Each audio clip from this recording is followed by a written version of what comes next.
Okay, तो आज की क्लास में हम डिस्कस करने जा रहे हैं सोमरफील्ड मॉडल।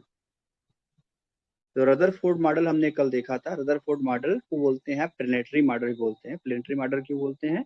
क्योंकि रदरफोर्ड ने सोचा कि जैसे सूरज के चारों तरफ बहुत सारे ग्रह चक्कर लगाते रहते हैं अपने अपने ऑर्बिट में, ठीक ऐसे ही इलेक्ट्रॉन क्या करते हैं, वो अपने न्यूक्लियस के चारों तरफ चक्कर लगाते हैं। और न्यूक्लियस क्या होता है? बहुत ही हैवी होता है।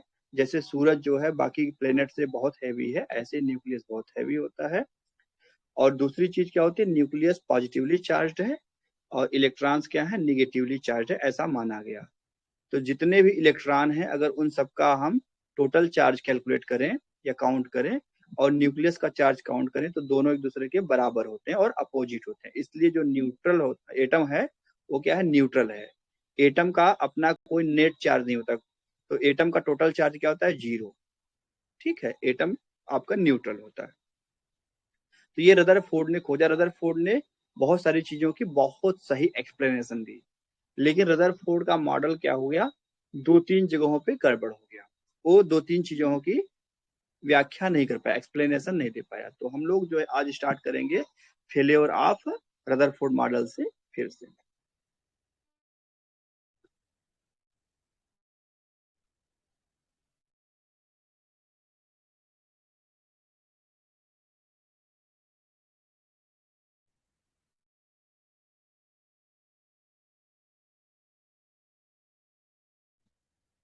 तो पहला फेलियर क्या था कि रदरफोर्ड का कहना था कि जो इलेक्ट्रॉन्स हैं वो न्यूक्लियस के चारों तरफ कैसे घूम रहे हैं, सर्कुलर पाथ में। तो electrons according to this model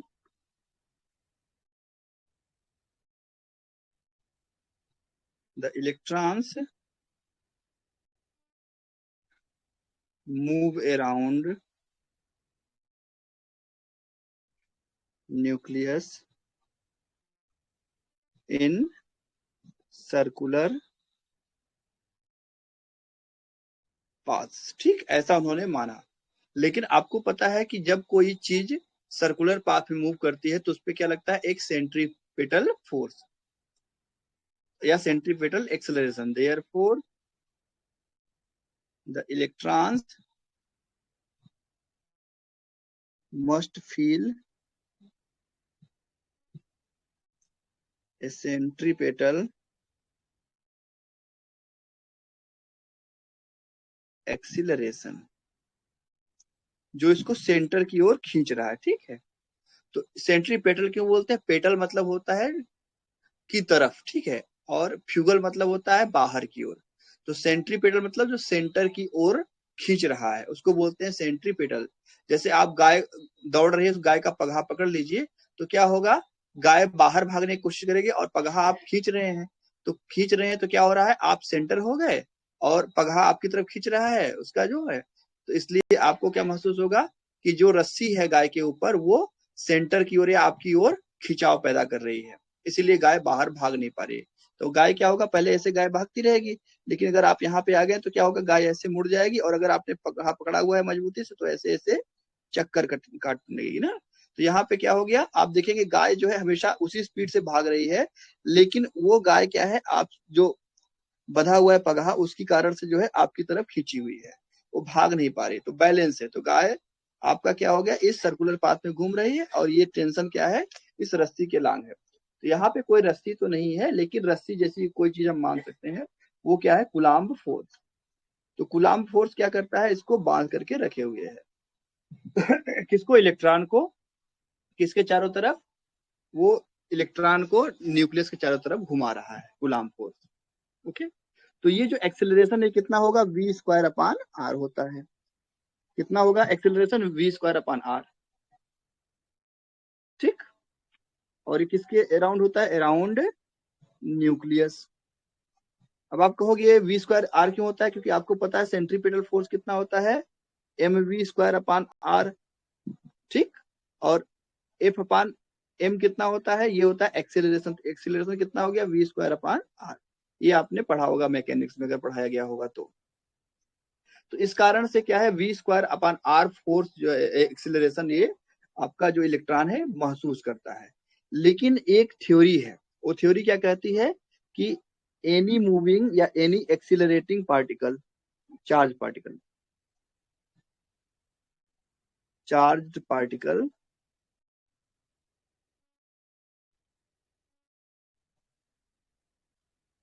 will lose its energy by radiation।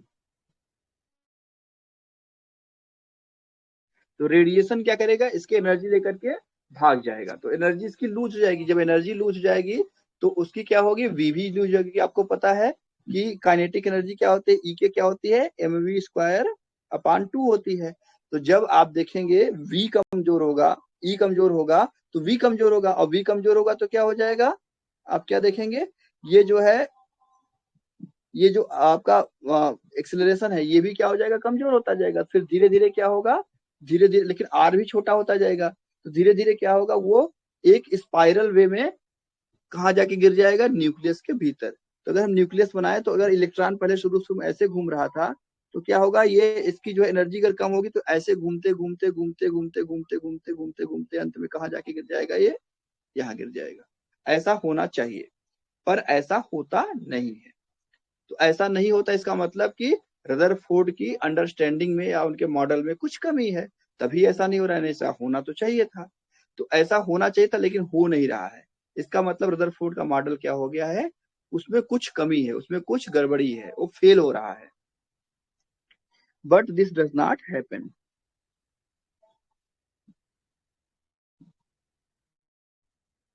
अब हम क्यों मान लें कि ऐसा नहीं होता है, अगर ऐसा होता तो इतना हजार करोड़ नहीं, खरबों साल हो गए, तो सारे एटम्स क्या होते, अब तक जो है सारे सारे इलेक्ट्रॉन कहाँ चले जाते, कूद कूद करके न्यूक्लियस के भीतर, और न्यूक्लियस के भीतर चले जाते तो कोई एटम होता ही नहीं। लेकिन एटम है, और पता नहीं कब से है और कब तक रहेगा। तो एटम जैसे बन गया है और वो एकदम स्टेबल हो गया है, तो स्टेबिलिटी नहीं आ रही है। अगर ये नियम सही है, रदरफोर्ड का अंडरस्टैंडिंग सही है, तो ऐसा नहीं होना चाहिए था, एटम को बनना ही नहीं चाहिए था। लेकिन एटम्स है, और एक नहीं, बहुत बहुत सारे एटम है, पूरे ब्रह्मांड में एटम भरे हैं। तो फिर या तो जो है रदरफोर्ड का मॉडल गलत है, या तो अधूरा है। तो हम लोगों ने देखा कि अधूरा हम ये कहेंगे, गलत क्यों नहीं कहेंगे, गलत इसलिए नहीं कहेंगे क्योंकि इसने बहुत सारी चीजों का एक्सप्लेनेशन दिया, लेकिन कुछ चीजों का एक्सप्लेनेशन नहीं दे पाने के कारण से इसको हम अधूरा कहेंगे, न कि गलत कहेंगे। सो रदरफोर्ड मॉडल क्या है, इनकम्प्लीट है,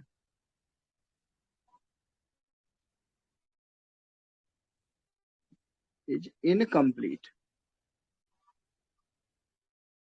अब दूसरी प्रॉब्लम कहाँ आई,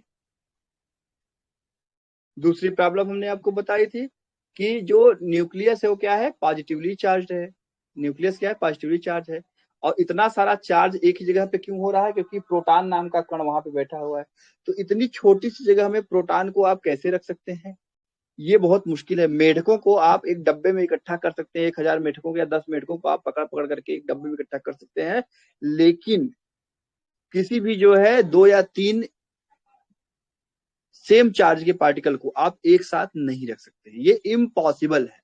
तो ये फिर न्यूक्लियस बना कैसे, न्यूक्लियस तो बनना ही नहीं चाहिए था, पर न्यूक्लियस है, और एक नहीं बहुत सारे न्यूक्लियस है। तो ऐसा क्यों हो रहा है, इसको एक्सप्लेन करने में रदरफोर्ड का मॉडल फेल हो गया। हाँ, होल्ड करना बच्चों। तो Rutherford model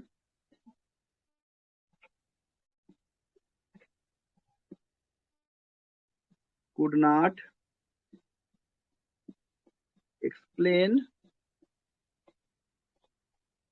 the Rutherford's model could not explain the stability of nucleus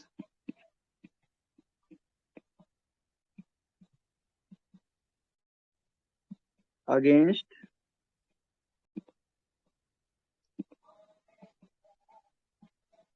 Coulomb repulsion।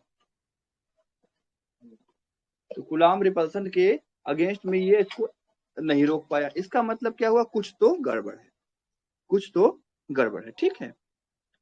तो चलो देखते हैं। क्या गड़बड़ है? As since protons are positively charge particles, और वो कितनी सी छोटी जगह, बहुत छोटी जगह में, तो इतना छोटी जगह में रह नहीं सकते हैं। Which can't be can't B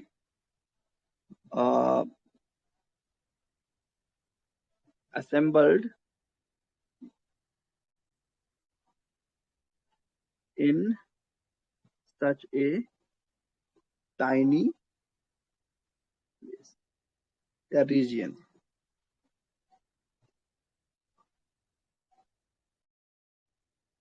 nucleus, तो न्यूक्लियस के भीतर इतने छोटे छोटे जो है, जो प्रोटॉन है, उनको आप रख नहीं सकते। जैसे ऐसे समझो कि ये एक प्रोटॉन है, ये एक प्रोटॉन है, ये एक प्रोटॉन है, तो जैसे दो प्रोटॉन आएंगे तो क्या करेंगे, दूसरे को रिपेल करेंगे, दूसरे को ढकेलेंगे। ये इसको ढकेलेगा, इसको ढकेलेगा, आपस में सब एक दूसरे को ढकेलेंगे। तो ये क्या करेंगे, ढकेलेंगे और एक दूसरे से दूर होते जाएंगे, इतना दूर हो जाएंगे कि एक दूसरे को देखना भी ना महसूस करें। मतलब ये इसकी प्रेजेंस को, और ये अगर ए इसको कह दे, इसको बी कह दे, तो ए बी को महसूस नहीं करेगा, बी ए को महसूस नहीं करेगा। इतनी दूर तक दूसरे को ढकेलेंगे। तो ये अगर सी है तो क्या करेंगे, सी को भी ढकेलेंगे और बी भी सी को ढकेलेगा। तो ये तीनों जो है आपस में दूसरे को ढकेलेंगे। चार होते चारों आपस में ढकेलेंगे। तो इनको आप इकट्ठा नहीं कर सकते हैं, ये इम्पॉसिबल है। लेकिन न्यूक्लियस के भीतर ये सब के सब क्या है, इकट्ठा है। क्यों इकट्ठा है, ये रदरफोर्ड का मॉडल एक्सप्लेन नहीं कर पाया।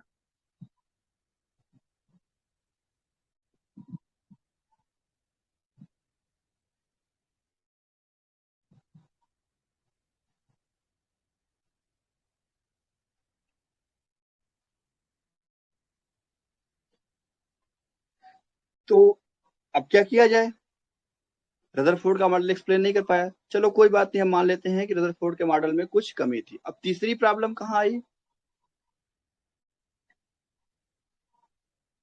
अगर बहुत सारी गैसों को हम गर्म करते हैं, ठीक है, तो उसमें से क्या होता है, इलेक्ट्रॉन्स निकलते हैं। इसको बोलते हैं थर्मो आयनिक एमिशन। तो Rutherford model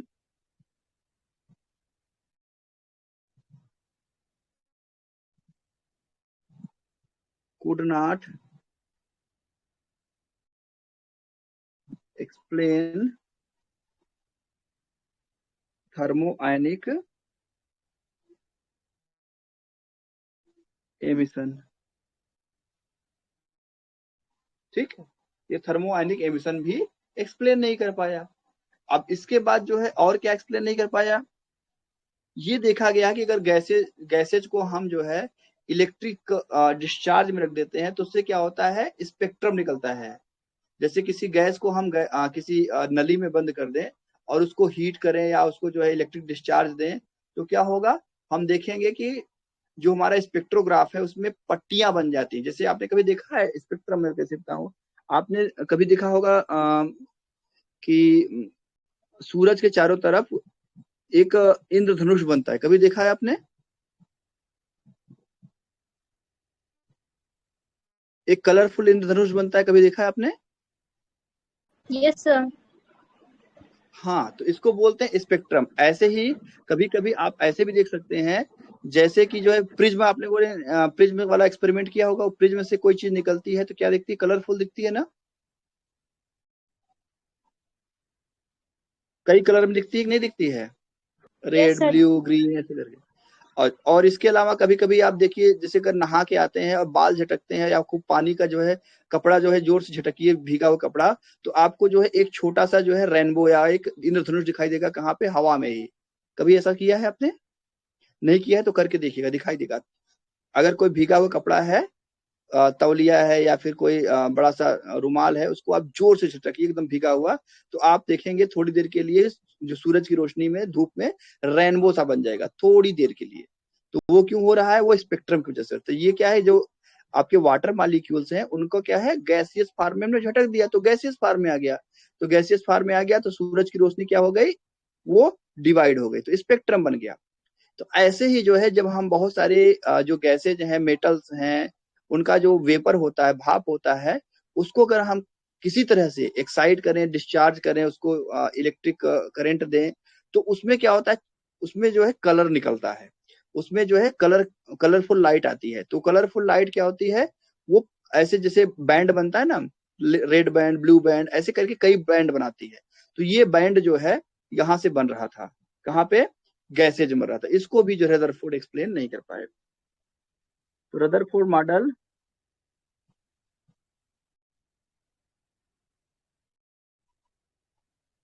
could not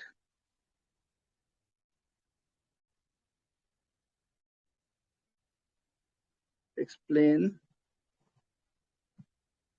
the spectra of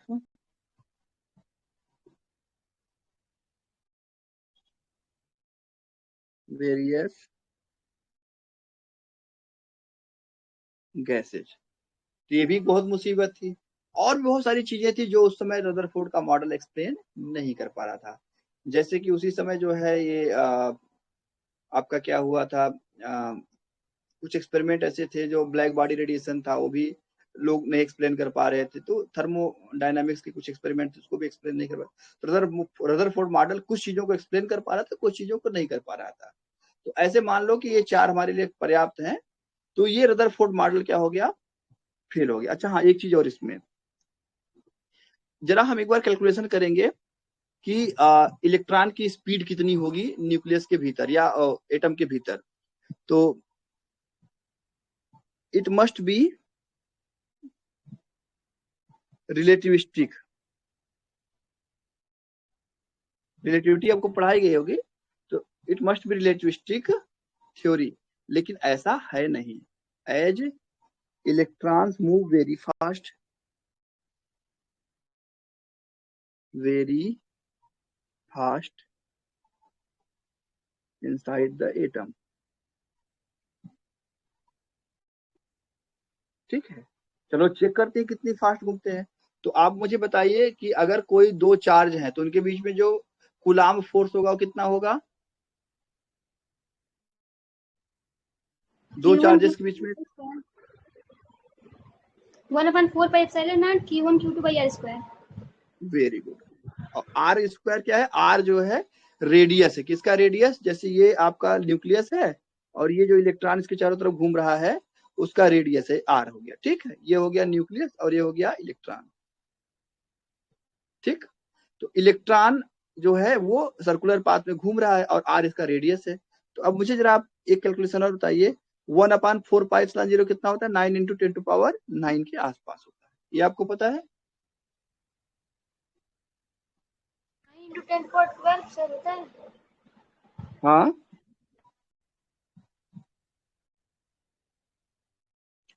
यही होता है ना। और इलेक्ट्रॉन का चार्ज कितना होता है, इसको लिखते हैं ई। और न्यूक्लियस का चार्ज कितना होता है, न्यूक्लियस में कितने प्रोटॉन है, मान लो जेड प्रोटॉन है, इसका एटॉमिक नंबर जेड है। और कितने इलेक्ट्रॉन है, तो जितने प्रोटॉन होते हैं उतने इलेक्ट्रॉन होते हैं, तो जेड इलेक्ट्रॉन होंगे। तो एक इलेक्ट्रॉन का चार्ज ई है, तो जेड इलेक्ट्रॉन का चार्ज कितना होगा, जेड ई। और आर क्या है हमारा, वही लिख दो, आर स्क्वायर ही लिख दो, एज इट इज। तो ये क्या हो गया, लगभग लगभग ये हो जाएगा आपका 9 × 10⁹ and Z E square upon R square हो गया। ये क्या हो गया, कूलाम फोर्स न्यूक्लियस और इलेक्ट्रॉन के बीच में लगने वाला। अच्छा, अब एक हम टिपिकल वैल्यू लेते हैं आर। जेड को हम सिंपल करने के लिए क्या लेते हैं, 10 ले लेते हैं आसान करने के लिए। और आर की वैल्यू कितनी आती है, आर की वैल्यू आती है एंगस्ट्राम में। किसमें आती है, एंगस्ट्राम में। एंगस्ट्राम मतलब कितना होता है, 10⁻−10 मीटर। या कह सकते हैं कि हम ये 1 सेंटीमीटर का क्या है, 1 सेंटीमीटर का 1 करोड़वा हिस्सा। कितना हिस्सा, 1 करोड़वा हिस्सा जो होता है, क्या बोलते हैं उसको हम, एक एंगस्ट्राम। अगर 1 सेंटीमीटर डिस्टेंस को हम 1 करोड़ छोटे छोटे हिस्से में बांट दें तो एक हिस्से का जो साइज होगा, चौड़ाई होगा, वो क्या होगा, एक एंगस्ट्राम। तो इतना छोटा होता है। तो आर की वैल्यू क्या है, इतना छोटी होती है। अगर इसको हम यहाँ पे रख के देखते हैं, और ई की वैल्यू मिलिकान ने खोजी थी, ई की वैल्यू कितनी आती है, 1.6 × 10⁻19 कूलाम आती है। अब जरा चेक करते हैं कि एफ सी की वैल्यू कितनी होनी चाहिए। तो एफ सी की वैल्यू हो जाएगी हमारी 9 × 10⁻9 और ये हो गया 10, और ई की वैल्यू कितनी होगी 1.6 इंटू 10⁻⁻19 का होल स्क्वायर, और आर की वैल्यू क्या हो जाएगी भाई हमारे पास, आर की वैल्यू जाएगी 10⁻⁹ नहीं -10, सॉरी -8 हो जाएगा ना, ठीक है 10 करोड़ वाई, ठीक है 1 करोड़ में 10 करोड़ हिस्सा, तो 10⁻⁻10 स्क्वायर हो गया, ये हो गया इसके ऊपर फोर्स, याद रखना, ठीक है। लेकिन आपको पता है कि इस कूलाम फोर्स के कारण क्या है, इलेक्ट्रॉन जो है सर्कुलर पाथ में चक्कर लगा रहा है, और सर्कुलर पाथ में जब चक्कर कोई चीज लगाती है तो उस पर क्या लगता है, सेंट्रीपेटल फोर्स, और ये सेंट्रीपेटल फोर्स किसके बराबर होना चाहिए, ये एफसी के बराबर होना चाहिए। तो द सेंट्रीपेटल फोर्स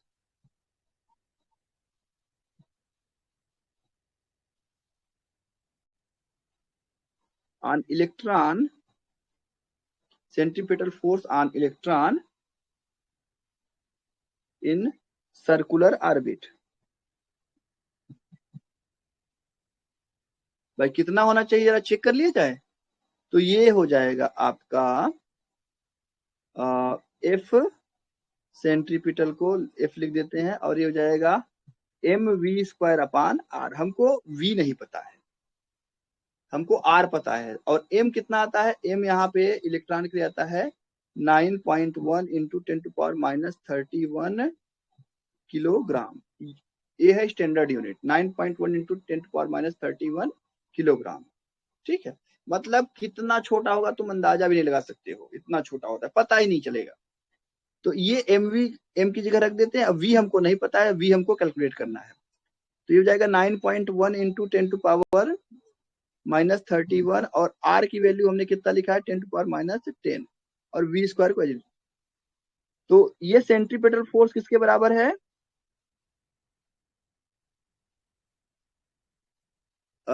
किसके बराबर है, ये है कूलाम फोर्स के बराबर।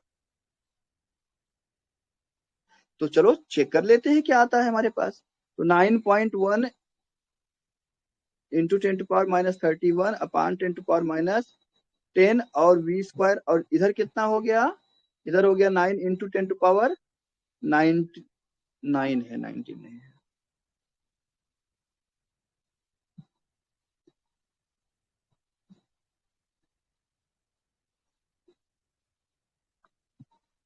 और ये हो गया 10 और 1.6 का स्क्वायर, और 10⁻⁻19 का स्क्वायर कितना हो जाएगा 38 हो जाएगा, और नीचे कितना हो गया 10⁻10, ये 2 बार है, तो ये देखो यहाँ से ये कैंसिल हो गया पूरा, और ये 9.1 है, ये 9 है, ये भी लगभग लगभग क्या हो गया, लगभग लगभग ये भी कैंसिल हो गया, इसको भी कैंसिल मान लो 9 वाला पॉइंट, ये इससे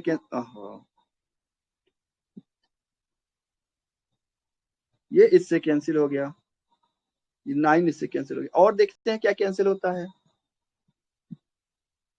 तो ये हमारे पास है वी स्क्वायर हो गया, अब ये जो है इधर में ये 10⁻30 उधर जाकर क्या हो जाएगा +31 हो जाएगा ना, तो 10⁻9 और ये 10 हो जाएगा, 10 का पावर 1 है तो इसको लिख दिया 1, और इधर कितना हो गया -38, और इधर वाला क्या हो जाएगा +31, और 1.6 का स्क्वायर कितना होता है, कोई मुझे बता सकता है,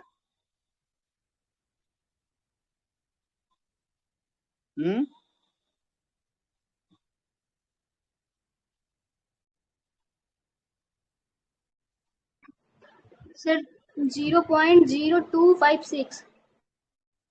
2.16 होगा ना, नहीं 16 कितना 512 आता है ना, 16 का स्क्वायर 16 इंटू 16 2.56। हाँ 256 ना, 2.56 हाँ इतना आ जाएगा, तो 2.56 हो गया, और नीचे कितना हो गया 10⁻10 बचा, नीचे 10⁻10 बचा, चलो देखते हैं क्या मिलता है हमको, फटाफट कैलकुलेट करते हैं, इसको हम अप्रोक्सीमेटली ले लेते हैं क्योंकि हर चीज जो है बराबर बराबर कैलकुलेट कैंसिल नहीं हुई है, तो 9 1 10 हो गया, और ये हो गया आपका कितना 10⁻10 माइनस कितना हो गया 38 8 माइनस 31 कितना हो जाएगा, 7 हो जाएगा। और इधर कितना हो गया, 2.56, और ये कितना हो गया, 10 टू पावर माइनस 10।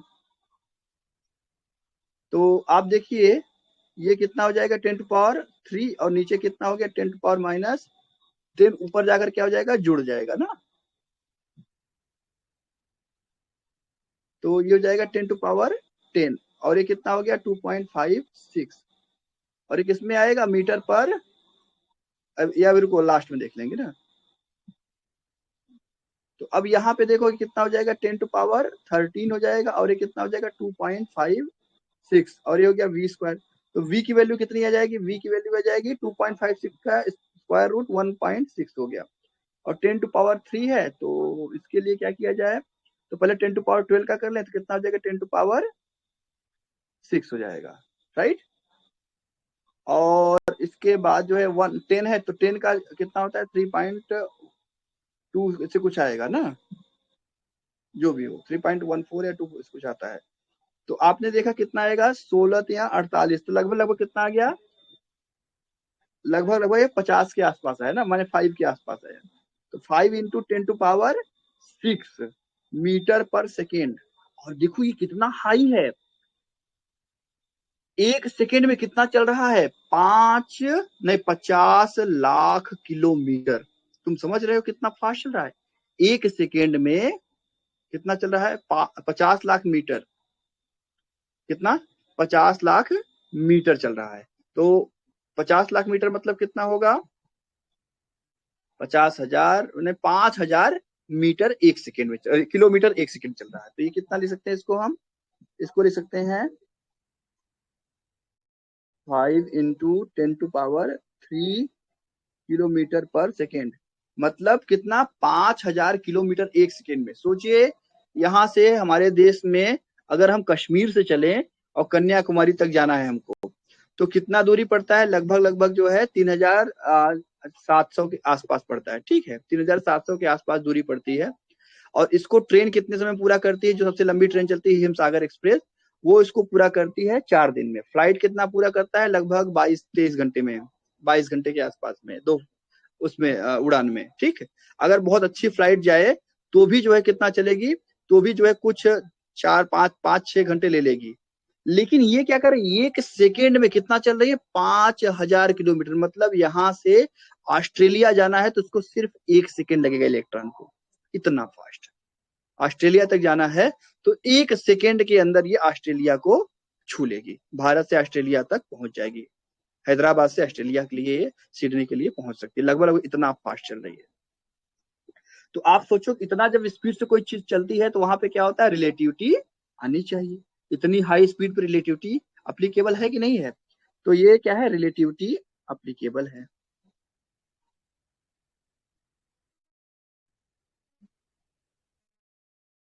तो अब आपने देखा जब रिलेटिविटी अप्लीकेबल है, और रदरफोर्ड की थ्योरी में रिलेटिविटी तो है ही नहीं, इसलिए ये माना गया कि रदरफोर्ड के थ्योरी में या रदरफोर्ड के मॉडल में कुछ करेक्शन की जरूरत है। अब करेक्शन करे कौन, रदरफोर्ड तो जो है कर नहीं पाए, तो इस करेक्शन को किसने किया, सोमरफील्ड ने। किसने किया, सोमरफील्ड ने। तो सोमरफील्ड करेक्शन,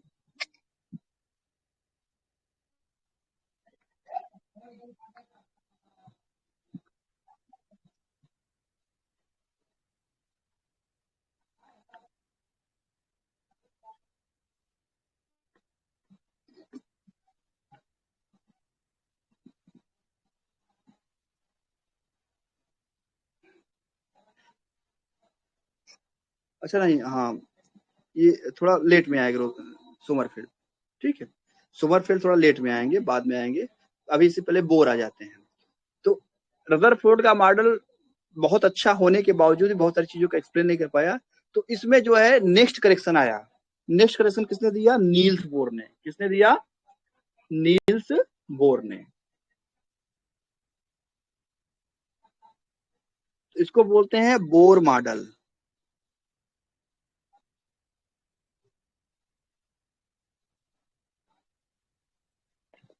कैसे पढ़ेंगे इसको, पढ़ेंगे बोर मॉडल। नील्स बोर नाम के एक विज्ञानी थे, कहाँ के थे, डेनमार्क के, ठीक है। तो नील्स बोर जो है वो बड़े परेशान थे कि वो कुछ खोजना चाहते थे, ऐसी चीज जिससे उनका नाम बहुत हो जाए। पढ़ने में बहुत अच्छे थे, बहुत सारी चीजों को पढ़ते थे, फिलोसफी पढ़ते, भारत में भी आए थे। और तुम लोगों को जान के बहुत खुशी होगी कि वो भारत के साहित्य से, विशेष करके जो मतलब हमारे उपनिषद थे, उनसे बहुत प्रभावित थे। उपनिषदों पे उन्होंने बहुत सारी जो है लेक्चर दिए हैं, बहुत सारी जो है चर्चाएं की हैं। आइंस्टाइन से उनकी अच्छी दोस्ती थी, और वो जो है यहाँ तक कि गांधी जी को भी जो है बहुत पसंद करते थे, और रविन्द्रनाथ टैगोर को भी बहुत पसंद करते थे। तो ये लोग आपस में बातचीत भी करते थे, ठीक है, ये लोग आपस में बातचीत भी करते थे। तो नील्स बोर जो है ये आइंस्टाइन के भी अच्छे दोस्त थे, और भारत में रविन्द्रनाथ टैगोर और कुछ और जो है इंटेलेक्चुअल लोग थे, उनसे भी इनकी बातचीत होती थी। और ये लोग जो है भारत के जो उपनिषद थे उनको बहुत पसंद करते, कि उपनिषदों में ऐसी बातें कुछ ऐसी थी जो उनको कहीं और नहीं मिलती, तो सिर्फ और सिर्फ यही मिली थी उपनिषदों में। क्यों मिलती है भी बताऊंगा। उसको बोलते हैं क्वांटम थ्योरी, और कहीं मिलती ही नहीं, उसका कोई एक्सप्लेनेशन नहीं मिलता है, सिर्फ और सिर्फ जो है उपनिषदों में उसका एक्सप्लेनेशन मिलता है। इसलिए लोग इसकी जो है बहुत इज्जत की, कई किताबें लिखी और उन्होंने कई लेक्चर दिए, और उन्होंने बताया कि उनको जो है जो फीलिंग आई कौन सी चीज कैसे होनी चाहिए, वो कुछ न कुछ उपनिषदों की प्रेरणा से आई।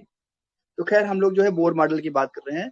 तो मैक्स प्लैंक नाम के एक जो है विज्ञानी थे, उन्होंने उन्होंने जो है एक ब्लैक बॉडी रेडिएशन, जैसे मतलब कोई ब्लैक बॉडी समझते हो, ब्लैक बॉडी मतलब क्या होता है कि कोई चीज है, अगर वो इतनी काली हो जाए, इतनी काली हो जाए कि उस पे जितनी भी लाइट पड़े सबको सोख ले, मतलब दिखाई ही ना दे, इतनी काली हो जाए, एकदम पिच ब्लैक से भी ज्यादा ब्लैक। तो ऐसी बॉडी क्या बोलते हैं, ब्लैक बॉडी। तो ब्लैक बॉडी की डिफिनेशन क्या होती है, एक ऐसी बॉडी जिसपे पड़ने वाली सारी लाइट को वो सोख लेता है, और अगर उसको गर्म किया जाए तो जितनी लाइट हो सकती है, जितने तरह की लाइट हो सकती है, सब लाइट उससे निकलने लगती है। अब इसका एग्जाम्पल आपने देखा होगा कि कहीं हमने ब्लैक बॉडी देखा डेली लाइफ में, यस देखा है। कभी आपने कोई चीज गर्म की है, जैसे आप कभी कभी देखती है सरसी, या फिर आपके यहाँ चिमटा होता है, या फिर कोई लोहे की चीज होती है, आप उसको गैस पे रख दीजिए, गैस की आग में रख दीजिए, भट्टी में रख दीजिए, तो आप क्या देखते हैं, पहले जो है वो रहता है काला काला रहता है, इसके बाद उसका रंग बदलने लगता है, तो क्या होने लगता है, हल्का हल्का लाल होने लगता है, फिर क्या होता है, ब्राउनिश होने लगता है, फिर क्या होने लगता है, थोड़ा थोड़ा बैगनी होने लगता है, फिर व्हाइट हो जाता है। कभी ऐसा देखा है आपने?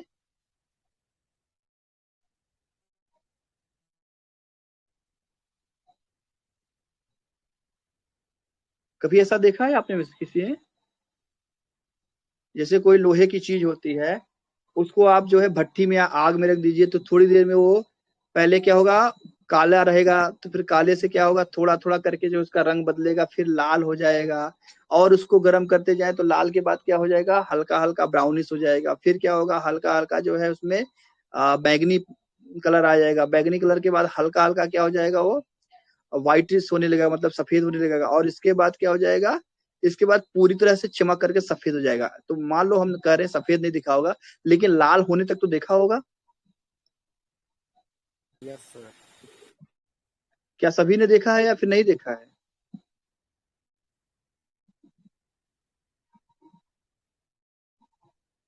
हाँ या ना, कुछ तो बताओ। रेड हम्म तक देखे। क्या बोल रहे, कुछ सुनाई नहीं पड़ा मुझे। होते तक। रेड तक देखे हैं सर। हम्म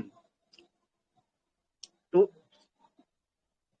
1 मिनट, मुझे 1 मिनट का टाइम दो ना बस, जब मैं कुछ खा लूँ ना।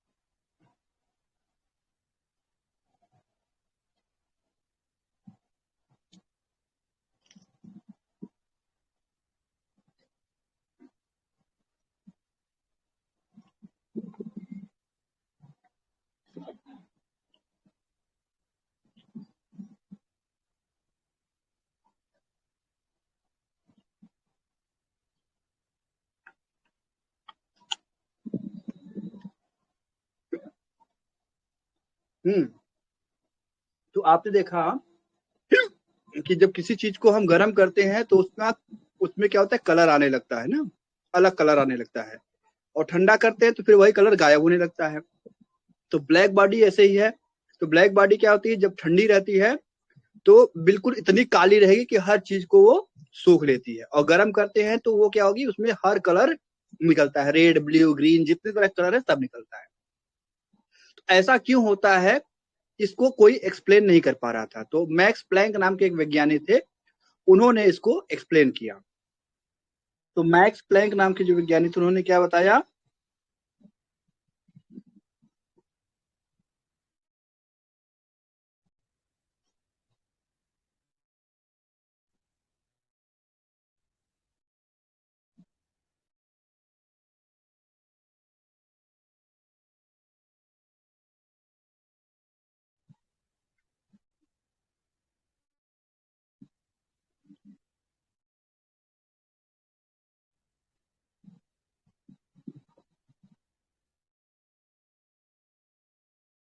स्मॉल पैकेट्स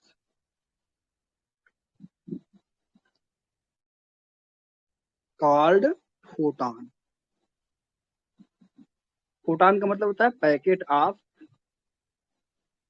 फोटो या लाइट। फोटो का जो है मतलब है लाइट, या हम लिख देते हैं हिंदी में प्रकाश। तो प्रकाश को जो है फोटो भी बोलते हैं। फोटो चित्र फोटो नहीं होता है, फोटो मतलब होता है प्रकाश।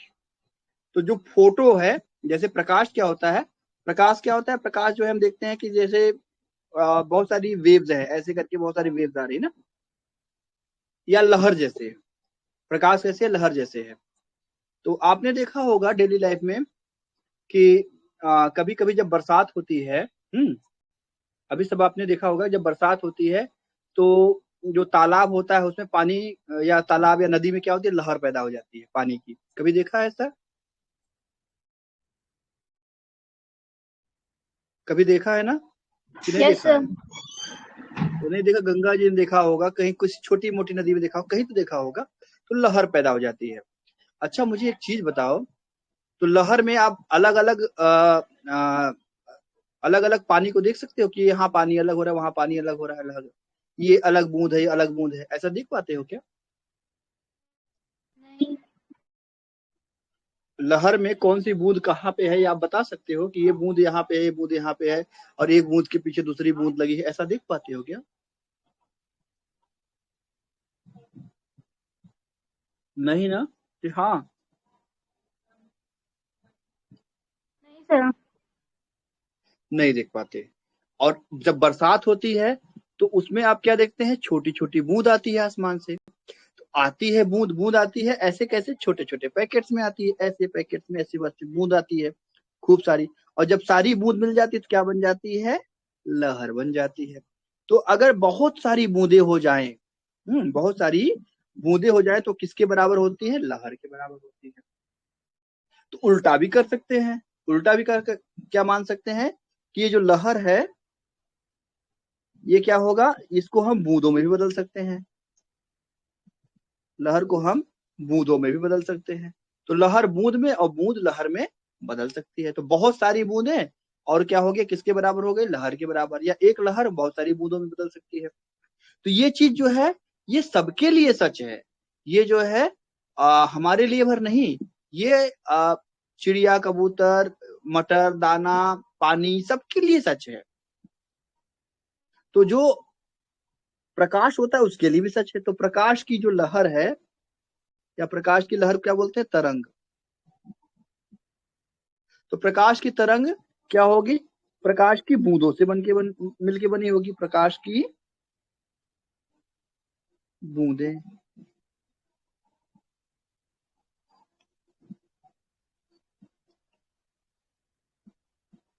ठीक है, ये दोनों क्या है, आपस में बराबर हैं। प्रकाश की बूंदें ले लो और चाहे क्या ले लो, प्रकाश की तरंग। तो ये प्रकाश की एक बूंद को क्या कहते हैं, फोटान कहते हैं। प्रकाश की,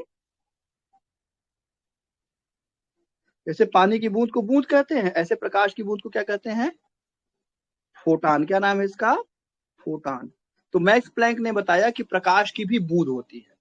जैसे पानी की बूंद होती है, लहर की बूंद होती है, ऐसे प्रकाश की भी बूंद होती है। पर आपको पता है प्रकाश में क्या होता है? प्रकाश में कई तरह के रंग होते हैं, प्रकाश में कई तरह के रंग होते हैं। तो her for each and every, for each and every colour of light, तो अलग अलग रंग के प्रकाश के लिए अलग अलग रंग की बूंदें होनी चाहिए। देयर मस्ट बी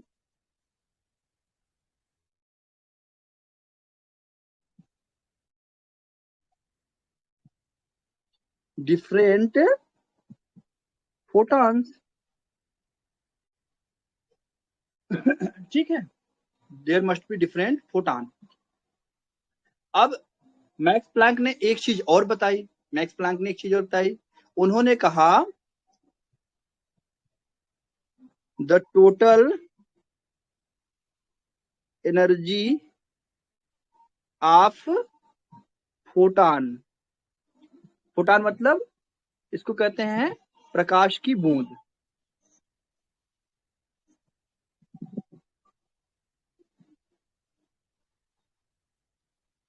ठीक है, the total energy of photon, ये क्या होता है? ये जो होता है ये प्रकाश के वेवलेंथ के इनवर्सली प्रोपोर्शनल होता है। ठीक है, तो वेवलेंथ को हम कैसे दिखाते हैं? वेवलेंथ मतलब लहर की लंबाई, एक लहर की लंबाई। तो लेमडा को क्या बोलते हैं? एक लहर की लंबाई, लेंथ ऑफ वन वेव। तो जैसे यहाँ पे देखो ये लहर है, तो ये हुई एक लहर, ऐसा नहीं, रुको, एक लहर हुई, और ये हो गई दूसरी लहर, ये हो गई तीसरी लहर, ये हो गई चौथी लहर। तो यहाँ से एक लहर की लंबाई क्या होगी? यहाँ से यहाँ तक की एक लहर की लंबाई हो गई। ऐसे ही दूसरी लहर हो गई, ये दो लहर की लंबाई हो गई, ये तीन लहर हो गई, ये चार लहर हो गई, और ऐसे करके लहर जाएगी। तो ये जो है यहाँ पे आप देख रहे हो, ये क्या है? इसको हम लिखते हैं लेमडा। लेमडा मतलब एक लहर की लंबाई, स्पेस में कितनी दूर तक फैली, मतलब इस पॉइंट से इस पॉइंट के बीच में लहर की, अगर लहर यहाँ से मान लो लहर ऐसे गई है, या लहर जो है ऐसे हो, थोड़ा अच्छा बनाते हैं। हाँ, ये देखो, ये लहर है, और इसके बाद एक लहर और बनाते हैं हमें, ये भी एक लहर है, और एक तीसरी लहर भी बना देता हूँ। ये सारी लहरों की लंबाई एक है, बस इनका क्या है? एम्पलीट्यूड अलग अलग है। एम्पलीट्यूड मतलब हाइट, ठीक है, लहर की ऊंचाई। एम्पलीट्यूड अलग अलग है, लेकिन लहर की लंबाई क्या है? सबके लिए एक बराबर है। देखो, सब लहरों की लंबाई एक बराबर, तो इसके लिए क्या है? लेमडा, इसको बोलते हैं लेमडा।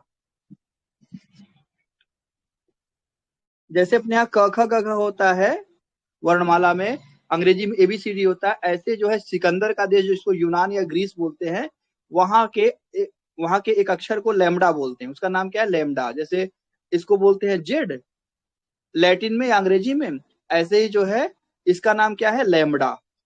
तो वहां के लोग बहुत विद्वान थे, इसलिए उनकी इज्जत करते हुए अंग्रेजों ने, उन्होंने जो सिंबल यूज किए थे अपने लेटर्स, उसको उन्होंने फिजिक्स में और मैथमेटिक्स में इस्तेमाल कर लिया, उनकी इज्जत करते हुए। इसमें कुछ अजीब नहीं है, इसका नाम आप क भी रख सकते हो, कोई फर्क नहीं पड़ता। लेकिन ठीक है, अब जब उन्होंने रख दिया तो रख दिया, अब नाम चला रहा, चला रहा, तुम्हारा नाम से कुछ किसी ने रख दिया, तो अब उसी नाम से बुला रहे हैं। कल को हो सकता है कोई ऐसा है उसको पसंद आए तो नाम बदल दे, तो एक नाम बदलेगा तो कंफ्यूजन होगा। इसलिए जो है कंफ्यूजन दूर करने के लिए जो एक नाम चला रहा है उसी नाम से सब आपको बुलाते हैं। ठीक है, स्कूल में पहुंचे तो आपका नाम टीचर अलग बुलाए, ठीक, और कॉलेज में पहुंचे तो टीचर आपका नाम अलग बुलाए, तो बड़ी प्रॉब्लम नहीं होगी। इसलिए एक नाम जो माँ बाप ने रख दिया, सर्टिफिकेट में लिखवा दिया, वही नाम चलता जाता है। ऐसे ही लेमडा नाम किसी ने रख दिया, या किसी ने इसको दिखा दिया कि लेमडा है, तो लेमडा नाम से चल रहा है। तो उन्होंने क्या दिखाया? उन्होंने बताया, मैक्स प्लैंक ने, कि जो एक प्रकाश की बूंद होती है, फोटान होती है, उसकी जो एनर्जी क्या होती है? सी एफ लेमडा के इनवर्सली प्रोपोर्शनल होती है। पर आपको पता है कि लेमडा किसके इनवर्सली प्रोपोर्शनल होता है? फ्रीक्वेंसी के। तो ये, या ऐसे लिख देते हैं, वन अपान लेमडा किसके, वन अपान लेमडा किसके प्रोपोर्शनल होता है? फ्रीक्वेंसी। इसको, इसका भी नाम है न्यू, क्या बोलते हैं इसको? न्यू। ये भी यूनानी भाषा का अक्षर है। तो इसको किसके लिए यूज किया जाता है? फ्रीक्वेंसी। तो जो प्रकाश की फ्रीक्वेंसी है वो इसके जो है प्रोपोर्शनल होती है। तो फोटान की एनर्जी, एनर्जी ऑफ फोटान क्या हो जाएगी इस तरह से,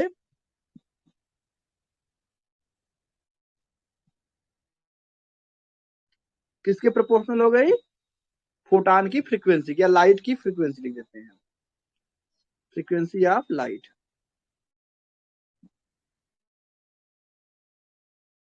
तो हर कलर की अलग अलग फ्रीक्वेंसी होती है। रेड कलर की फ्रीक्वेंसी अलग, ब्लू कलर की फ्रीक्वेंसी अलग।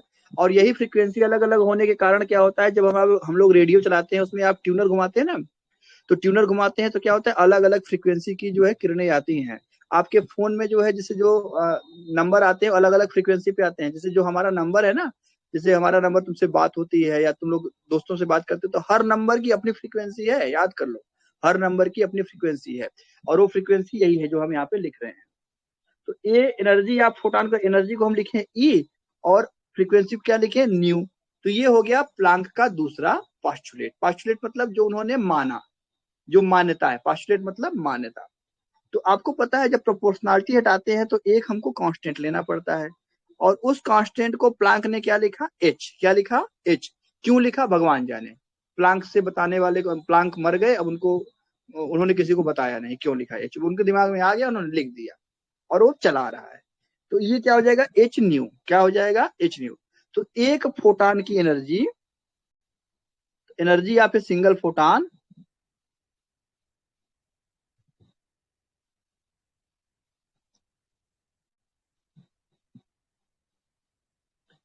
ये क्या हो जाएगी? E equal to H nu हो जाती है। ये बात जो है प्लांक ने बताई।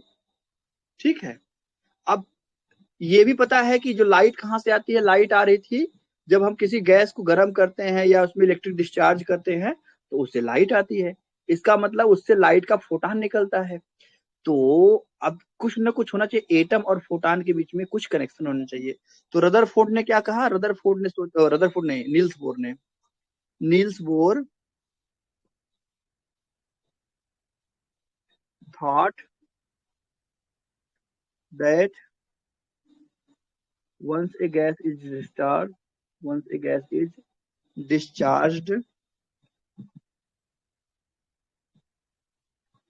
there appears various colors of light.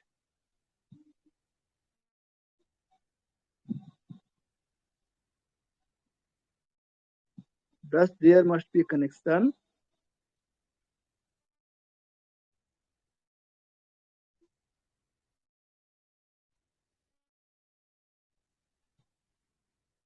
between energy of electron and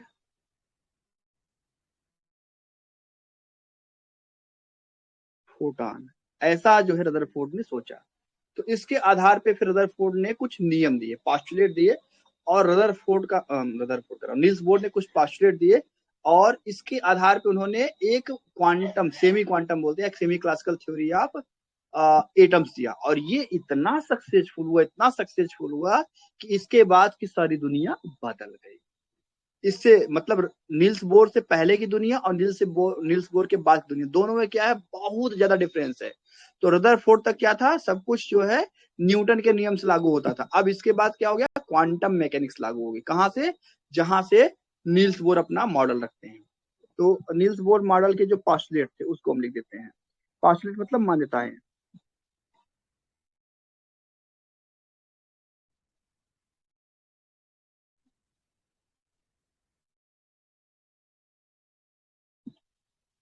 तो चलो देखते हैं क्या क्या पास्टुलेट है।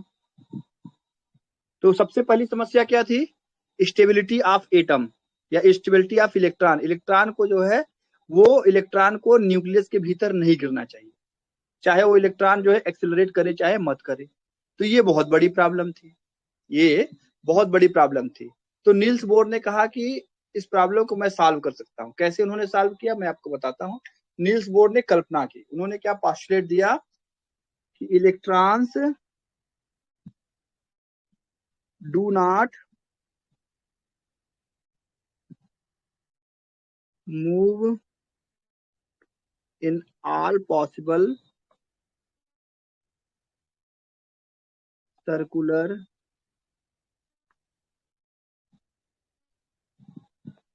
ऑर्बिट्स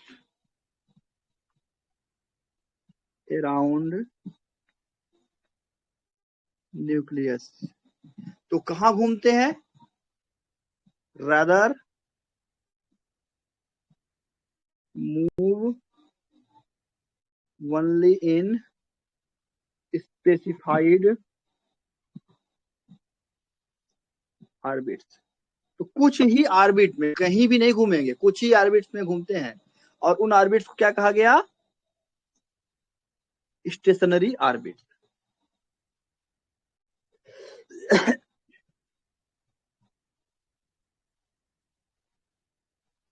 तो ये जैसे मान लो एक यहाँ पे न्यूक्लियस है, तो इलेक्ट्रॉन यहाँ भी घूम सकता है, इलेक्ट्रॉन यहाँ भी घूम सकता है ना,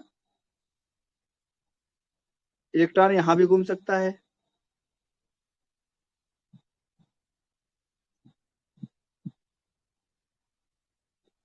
ठीक है, इधर भी घूम सकता है इलेक्ट्रॉन, इलेक्ट्रॉन इधर भी घूम सकता है, इधर भी घूम सकता है, इतना बड़ा में भी घूम सकता है, इतना बड़ा में भी घूम सकता है, इतना बड़ा में भी घूम सकता है, ठीक है।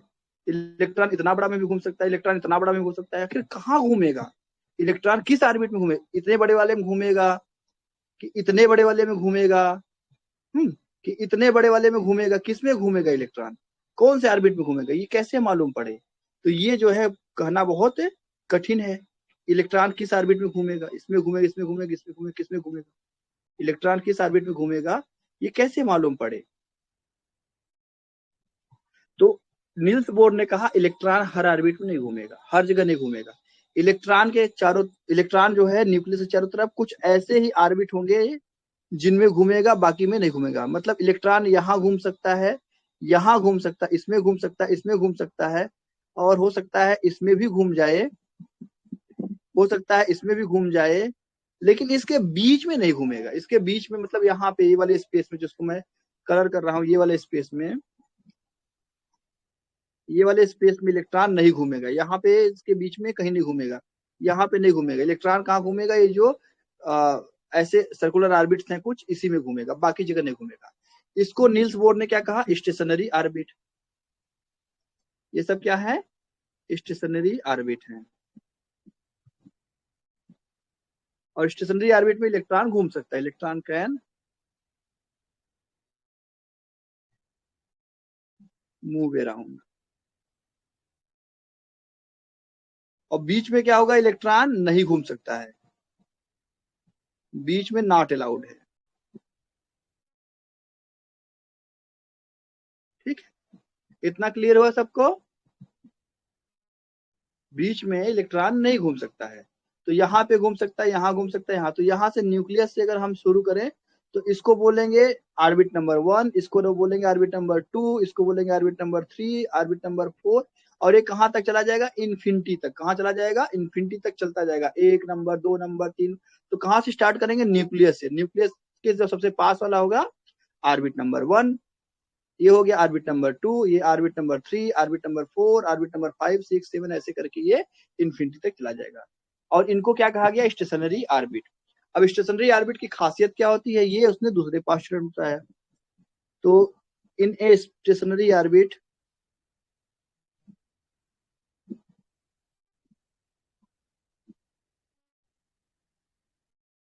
Electrons do not radiate. तो इलेक्ट्रॉन जब वहां से अपनी एनर्जी लूज करेगा ही नहीं स्टेशनरी ऑर्बिट में, तो वो गिरेगा नहीं। तो वो क्या होगा? वो हमेशा के लिए उसी ऑर्बिट में घूमता रहेगा, फॉर एवर, हमेशा के लिए, जब तक उसको डिस्टर्ब न किया जाए, ठीक है। तो electrons do not radiate in a stationary orbit. ये जो है बोर ने दूसरा नियम दिया, या दूसरा पोस्टुलेट। अब तीसरा, अब कैसे जाने की कौन सा, कैसे ये पता चलेगा कि कौन सा ऑर्बिट स्टेशनरी है, कौन सा नहीं, कैसे पहचानेंगे? पहचान क्या है? तो नील्स बोर ने पहचान बताई। The angular momentum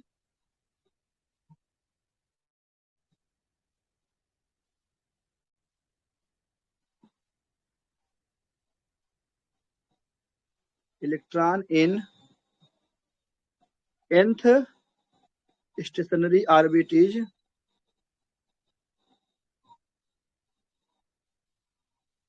must be, कितना होना चाहिए, इसको हम एल एन करें, एल एन मतलब एंगुलर मोमेंटम, एल एन कितना होना चाहिए, एन एच बार होना चाहिए। क्या होना चाहिए, एन एच बार। अब आप कहोगे एच बार क्या है यहाँ, ठीक है, एच बार क्या है यहाँ पे, हियर एच बार को बोलते हैं रिड्यूस्ड प्लांक कांस्टेंट। क्या बोलते हैं, रिड्यूस्ड प्लैंक कांस्टेंट। और इसकी वैल्यू कितनी आती है, एच को अगर 2 पाई से हम डिवाइड कर दें तो इसकी वैल्यू हो जाती है रिड्यूस्ड प्लांक कांस्टेंट। ये कितना होता है 1.05 इंटू 10⁻34 जूल सेकेंड। इसकी वैल्यू कितनी होती है एच बार की, 1.05 इंटू 10⁻34 जूल सेकेंड। ये जो है ऐसे आर्बिट जहां पे एंगुलर मोमेंटम इलेक्ट्रॉन का कितना होता है, एच बार का nth मल्टीपल होता है। मान लो हम कौन से ऑर्बिट में जा रहे हैं, मान लो हम तीसरे ऑर्बिट में जाएंगे, तीसरे ऑर्बिट में कितना हो जाएगा, 3h बार हो जाएगा। चौथे ऑर्बिट में कितना हो जाएगा, 4h बार हो जाएगा। तो ऐसे जोन सा भी ऑर्बिट हम चुनेंगे उसमें जो एंगुलर मोमेंटम होगा क्या होगा, h बार का इंटीजर मल्टीपल। ठीक, ये जो है किसने बताया, नील्स बोर ने। अब चौथा नियम क्या दिया इन्होंने, या चौथा पोस्टुलेट क्या दिया, when an electron transits from one stationary to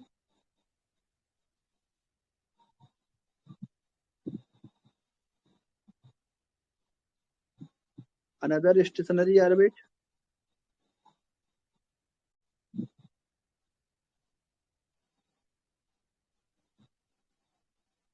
it exchanges photons। अब यहाँ पे उन्होंने मैक्स प्लैंक का आइडिया यूज कर लिया। क्या किया, मैक्स प्लैंक का ये आइडिया यूज कर लिया। तो अगर मान लो if En is the energy of electron in nth orbit and electron transits, transit मतलब होता है कि उछल कर जाना, transits to some mth orbit. ठीक है, कहा जा रहा है nth ऑर्बिट से mth ऑर्बिट में अगर इलेक्ट्रॉन गया तो क्या करेगा, ये फोटॉन एक्सचेंज करेगा, मतलब पानी की बूंद जैसे ये प्रकाश की बूंद को छोड़ेगा या तो रिसीव करेगा। देन तो क्या होना चाहिए भाई, यहाँ पे हम क्या लिखते हैं, फोटॉन का कितना होता है एनर्जी, एच न्यू, और एन एम कर देते हैं। एन एम मतलब क्या दिखा रहा है, एन से एम में जा रहा है, या इसको ऐसे लिख देते हैं एन टू एम।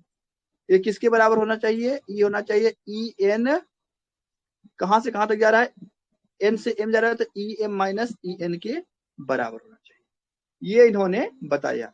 तो इसलिए न्यू एन टू एम कितना हो जाएगा, ये हो जाएगा E M minus E N बटा कितना हो जाएगा, एच हो जाएगा। ये किसने दिया, ये दिया कौन सा नंबर, चौथा नंबर पोस्टुलेट। अगर हम चेक कर लेते हैं, अगर मान लो दूसरे से तीसरे में जा रहा है, फॉर सेकेंड टू थर्ड, तो क्या लिखेंगे, व्यू न्यू कितना हो जाएगा, 2 टू 3, ये कितना हो जाएगा, E3 माइनस E2 बटा H हो जाएगा। अगर ये 3 से 2 में जा रहा है तो क्या हो जाएगा,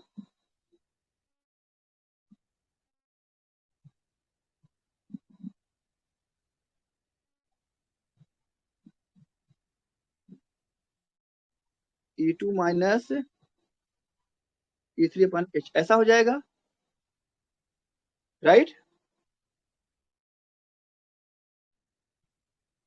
हेलो,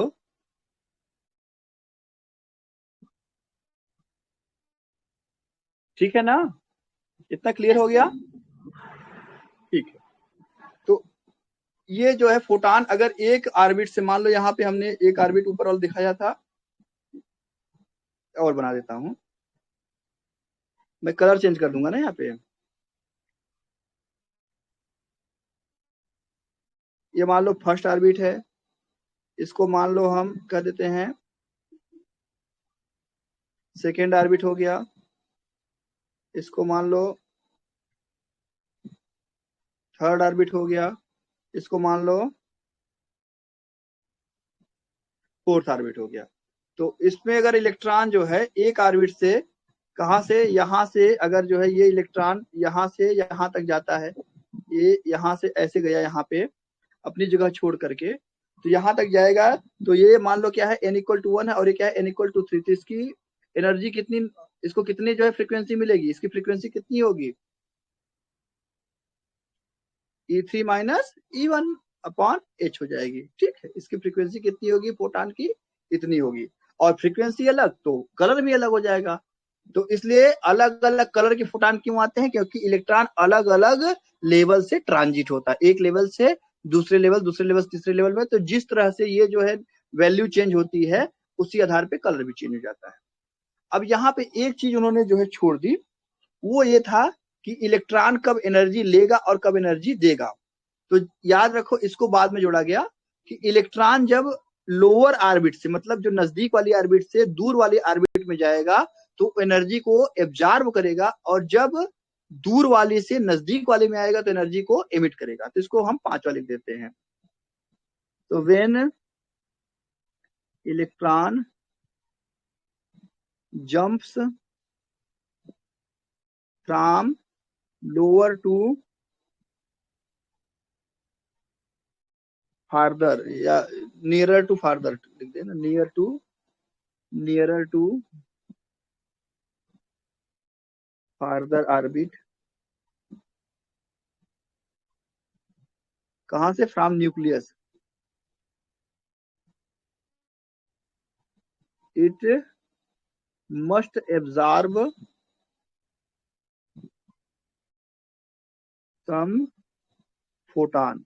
तो फोटान को एब्जॉर्ब करेगा तो क्या करेगा, ये हायर ऑर्बिट में जाएगा, मतलब दूर जाएगा। तो फोटान को एब्जॉर्ब करके क्या हो जाएगा, ये दूर जाएगा, सोख करके दूर जाएगा।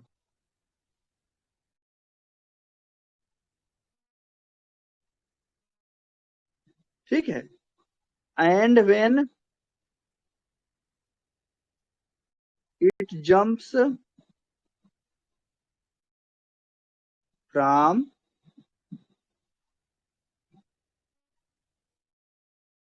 Higher to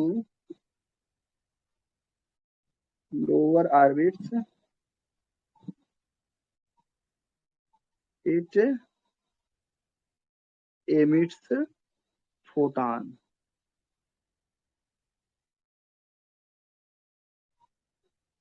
whose energy is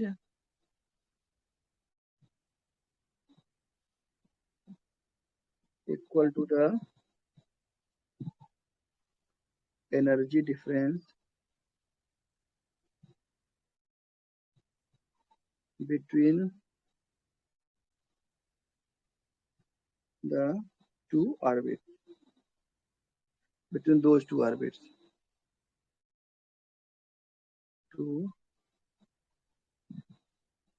ठीक है, ये जो है इन्होंने बताया। अब एक चीज और थी कि जो आपका इलेक्ट्रॉन है उसका ऑर्बिट कैसा है, गोल है, मतलब सर्कुलर है कि इलिप्टिकल है, ये कैसा है। तो बोर ने कहा कि this must be circular, the orbits must be circular. ठीक है, ये जो है छठवां पास्टुलेट। वैसे कई लोग क्या करते हैं, छठवें पास्टुलेट को जो है इसी में लिख देते हैं दूसरे पास्टुलेट में, तो मैं भी वही कर देता हूँ, दूसरे पास्टुलेट में छठवें पास्टुलेट को मिला देता हूँ। स्टेशनरी सर्कुलर ऑर्बिट्स कर देता हूँ, या इसको अलग से लिख देते हैं, ऑर्बिट्स आर ऑल सर्कुलर। ठीक। तो छठवें को हमको लिखने की जरूरत नहीं, छठवां जो है तीसरे में ही एब्जॉर्ब हो गया, ये हमारा हो गया। ठीक।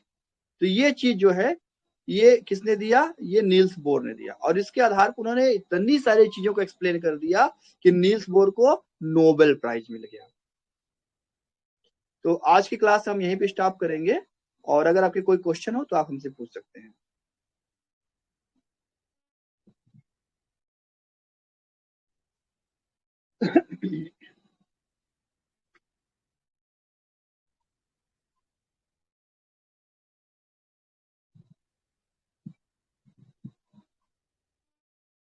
कोई क्वेश्चन है? नो। ठीक है।